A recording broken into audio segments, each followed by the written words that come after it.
El posgrado, doctorado en Derechos Humanos y Litigación Oral.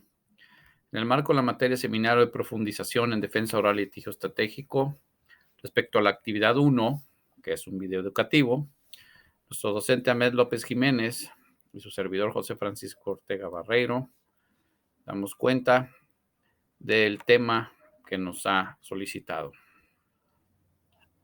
En este tema de la litigación estratégica, vemos el tema de la migración. Empezamos por los motivos y causas que generan la migración. Podemos ver históricamente las llamadas transmigraciones transoceánicas que entre los siglos XIX y XX movilizaron a más de 55 millones de personas y esto creó una reorganización de los estados europeos.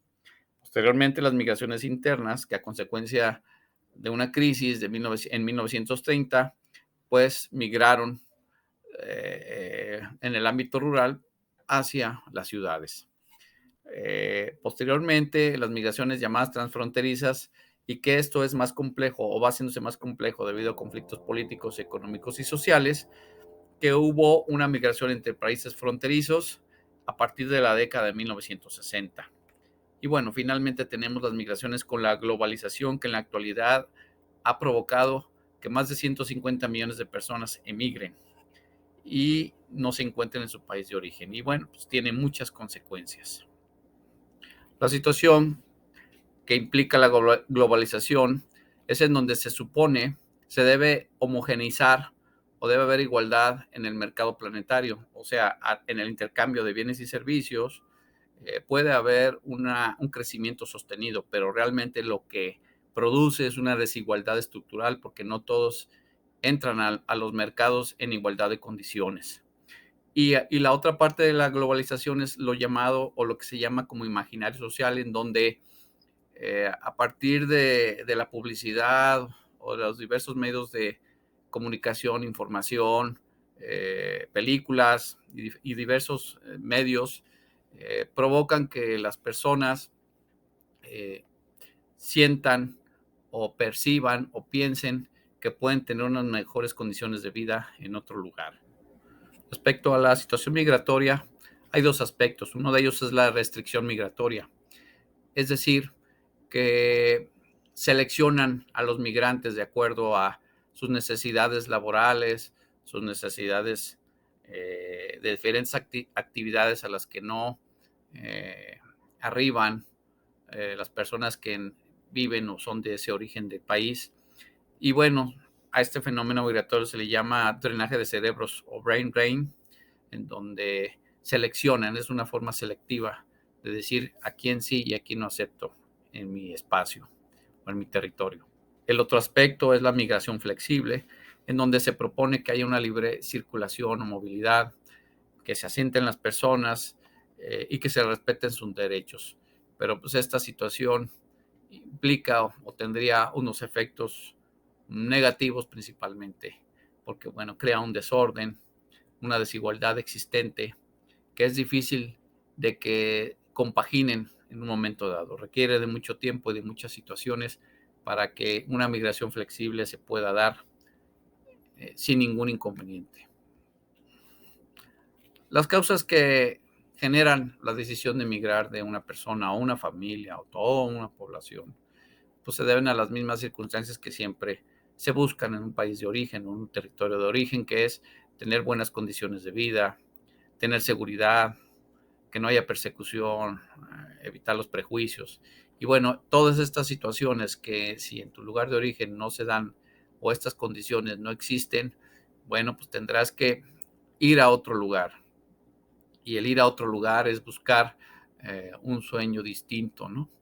Que no haya inseguridad o todo puede ser debido a guerras, a persecuciones de diferente índole, como pueden ser las religiosas, los problemas sobre todo socioeconómicos que se dan y se busca una mejor calidad de vida. Entonces, esto eh, son las causas que llevan a una persona, a una familia, o a la sociedad o a una población en cierto territorio a buscar un mejor horizonte. Y eso obviamente se da principalmente los países subdesarrollados o en desarrollo y se van a lugares donde existe ya un desarrollo más equilibrado, donde existe una economía más fuerte. En el caso de México se promulgó la Ley de Migración en el año de 2011. Y bueno, en un aspecto muy importante que son respecto a las personas que tienen condiciones de vulnerabilidad, como son los ancianos, mujeres embarazadas, personas discapacitadas, podemos ver en el título quinto, en un capítulo único, sobre la protección de los migrantes que transitan por territorio nacional en estas condiciones de vulnerabilidad. El artículo 73 propiamente establece que la Secretaría deberá implementar acciones que permitan brindar atención adecuada a los migrantes y que por los diferentes factores o la combinación, pues estén en situación de vulnerabilidad. Ya lo habíamos apuntado, las niñas, niños, adolescentes, los ancianos, mujeres embarazadas, personas discapacitadas y las adultas mayores. Este tema va dirigido a ese tipo de personas. También en el marco del reconocimiento de los derechos humanos y garantizar el debido la debida atención de estos temas. La Secretaría, en el mismo artículo 73, establece que deberá establecer convenios con todos los niveles de gobierno para poder generar esas condiciones a las personas que vienen o que transitan en estado vulnerable por el territorio nacional. Incluso, y es muy importante, permite las organizaciones de la sociedad civil que especializadas en este tipo de personas que se puedan intervenir, sin que tengan el problema de configurar algún delito, ¿no? En el caso de niñas y adolescentes, pues hace énfasis en la atención que deben de tener, independientemente de la situación migratoria, y no podrá condicionarse ni restringirse en favor de ellos ningún trámite, ninguna situación de procedimiento para efecto de que se respete el interés superior del menor. En el caso del artículo 74 establece que la Procuraduría de Protección de Niñas, Niños y Adolescentes, pues una vez determinado el interés superior, presentará un plan de restitución de derechos en favor de ellos, de acuerdo a, o en relación con el artículo 52, fracción 5 de esta misma ley de migración, y bueno, se recibirá una protección conforme a lo que establece la ley general. O sea, son varias disposiciones o leyes que se integran para dar protección y restitución de derechos a los niños, niños y adolescentes. Eso es muy interesante y muy importante porque no existía. En el caso del artículo 52, ¿a qué hace alusión el artículo 74? Los extranjeros, en el caso de los menores, niñas, niños y adolescentes, podrán permanecer en territorio nacional en las condiciones, ya sea como temporal o residente permanente, siempre que cumplan ciertas situaciones que establece la ley y su reglamento, y propiamente la fracción quinta habla sobre el visitante por razones humanitarias, a las que se puede considerar las personas vulnerables, pero sobre todo a las niñas, niños y adolescentes, en donde se autoriza la estancia a estos menores, en términos de artículo 74 antes mencionada, sin ninguna restricción, ¿no? Y es una medida de carácter temporal en la que se busca el interés superior del menor y que haya las mejores condiciones y que todas las autoridades en el ámbito de sus competencias restituyan los derechos de estos seres vulnerables o considerados vulnerables.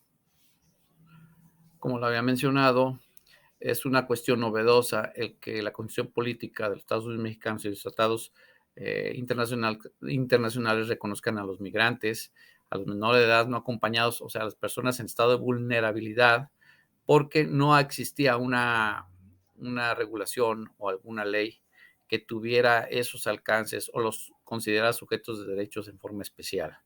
Y entonces estos beneficios van desde un alojamiento, estar en un lugar separado de los adultos, con una atención especial y, bueno, además con una alimentación adecuada para que no tengan problemas por desnutrición o algo parecido. Es algo muy interesante en lo que ya vamos avanzando. En el caso de las categorías migratorias que establece la nueva ley o la ley de migración vigente respecto a los derechos y obligaciones, vemos lo siguiente. En un cuadro comparativo vemos la Ley General de Población y la Ley de Migración, en donde no inmigrante podía ser considerado el turista, el transmigrante, el visitante, todo tipo de modalidades, a excepción de un ministro de culto, visitante distinguido, etcétera. Y esto en la nueva ley, con la ley de migración, se denominan visitantes sin permiso para realizar actividades remuneradas. Por otro lado, en la ley general de población, no inmigrante, visitante local, y por el otro lado, en la ley de migración, un visitante regional. Y así no inmigrante y estudiante en la ley general de población y residente temporal estudiante en la nueva ley. No inmigrante, asilado político refugiado, y en el caso de la ley de migración, residente permanente. Y como inmigrante se considera en la Ley General de Población al rentista, inversionista, profesional, cargo de confianza, científico, etcétera. Y en el caso de la Ley de Migración, como un residente temporal. Y bueno, un inmigrado es alguien que ya es un residente permanente. El caso es que se va a tener que hacer un litigio estratégico en varios esquemas que no contempla, digamos, o que no especifica la ley de inmigración, porque pues, un ministro de culto, un visitante distinguido, pues es un no inmigrante, pero ¿qué clase de permiso tiene o qué calidad tiene en estos momentos? Es importante mencionar que los intercambios transnacionales entre organizaciones nacionales pueden generar redes y estas pueden resultar en coaliciones y finalmente pueden originar movimientos. Es decir, que las condiciones para que los migrantes o inmigrantes tengan fuerza política y social se requiere de toda una organización en donde las organizaciones sociales o organizaciones de la sociedad civil, como se conoce, pues tengan más fuerza. Y esas fuerzas se pueden dar a través de que estas organizaciones se conjunten en un país de origen o un país de destino o entre los dos países o muchos países. Y esto puede originar una situación, una presión política importante en donde se avance en favor de los derechos o el reconocimiento de derechos humanos de aquellos que, que tienen esta categoría de migrantes o inmigrantes. Hemos visto los avances políticos que se han dado en favor de los derechos de los migrantes o inmigrantes por presiones o por situaciones que han generado distintos beneficios, ¿no? Sobre todo en países desarrollados como Estados Unidos, como Francia, como España, Italia, bueno, en algunos lugares donde hay mucha migración. Y bueno, existe una convención sobre la condición de los extranjeros en donde se trata de plasmar, aunque son muy pocos artículos, los que tiene son 9 nada más, pero se trata de plasmar una idea o una base sobre el respeto a los inmigrantes extranjeros. Vemos como aspectos importantes que la Convención eh, exige una igualdad en condiciones para tanto los extranjeros como nacionales, de acuerdo a los límites que las convenciones o tratados tienen, obviamente la ley. También en el momento de estar en un país de destino, pues los migrantes o los extranjeros están obligados a contribuir fiscalmente, como lo hace la generalidad de la población, y se debe reconocer pues a los extranjeros todas las garantías individuales y que también en su momento pueden, por cuestiones de orden o seguridad pública, pues expulsar a los extranjeros o en su caso recibir a los que expulsan de los territorios de destino. Entonces, estas son las bases para que en leyes más específicas y dinámicas se puedan garantizar esos derechos en favor de los extranjeros. En el caso de México tiene 2 reservas para reconocer o no las garantías individuales, depende de las circunstancias, porque existen restricciones en la Constitución. Y también, bueno, para el tema del expulsar a un extranjero, pues existen restricciones en las que se reserva la nación mexicana el poder establecer criterios de acuerdo a lo que la misma Constitución o leyes se tengan que aplicar en este estado. Finalmente agradezco su atención y quedamos a sus órdenes.